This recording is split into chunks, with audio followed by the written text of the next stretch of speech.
In this video, we're going to go over the key differences of the new iPhone 6s versus the 6. Let's take a look. So the first thing to notice is the gold color.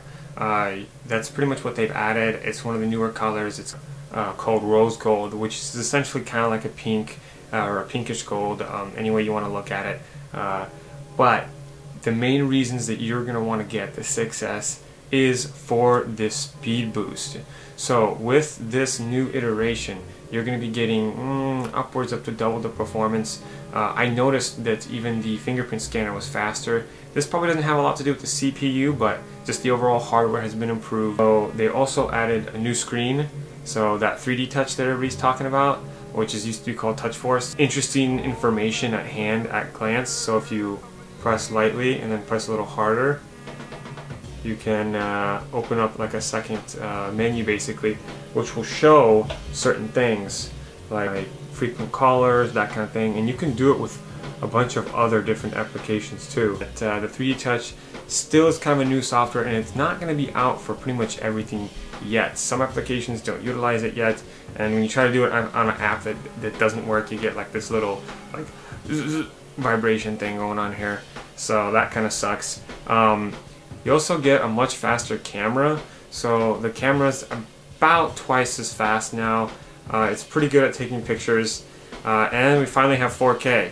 It's funny to note, Apple is usually the leader when it comes to the camera technology, and lately they've been kind of falling behind a little bit. All things considered though, even though the iPhone cameras were not the highest megapixels, and we didn't have 4K for the longest time, because now we have 4K, it didn't really matter that much because of the things that made the iPhone camera good, and that was the colors looked really vibrant. They looked right, they looked correct. They didn't look kind of too vibrant like you see on the Samsungs. The picture acquisition time was exceptionally smooth and fast, so when you needed to take a picture, you could just do it and it worked. There wasn't any like annoying menus.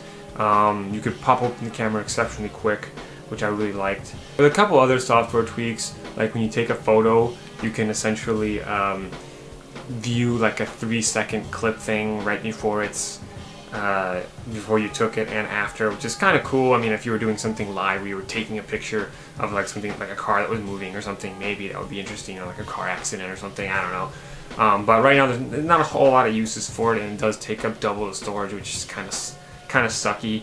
But another thing to note, the processors inside here, while they're not 8-core or quad-core like all the other Samsung or other phones you see out there, the processors in here are exceptionally fast.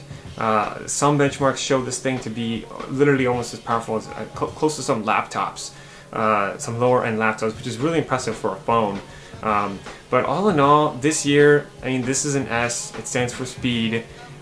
Things were improved, like the camera's quicker, you know, just the overall software feels snappier, everything's just a little bit faster. We're not seeing any like crazy upgrades, but one thing to note, like I was talking about earlier, I absolutely love the fact that they made the fingerprint scanning a lot quicker.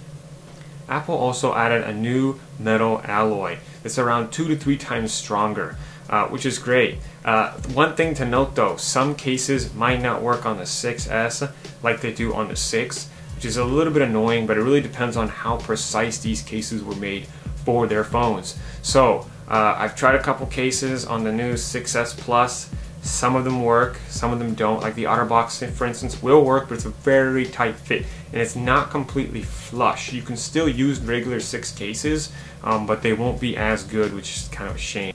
So to do a quick recap of everything we talked about: new screen with new features, the new 3D touch, which is pretty cool, new vibration sensors in there, and the 3D touch, it's basically like a right click. That's the way I see it. It gives you a quick glance or access to other features and menus that we didn't normally have. We got a much faster processor, faster camera's a little bit sharper, new metal alloy, which is great. But all in all, this year's, they didn't really add that much crazy stuff. In my other video where I talk about whether you should get the 6S regular or the 6S Plus. Now that's kind of an interesting topic, so if you're interested in that, go ahead and click on this link over here, and yeah, continue watching.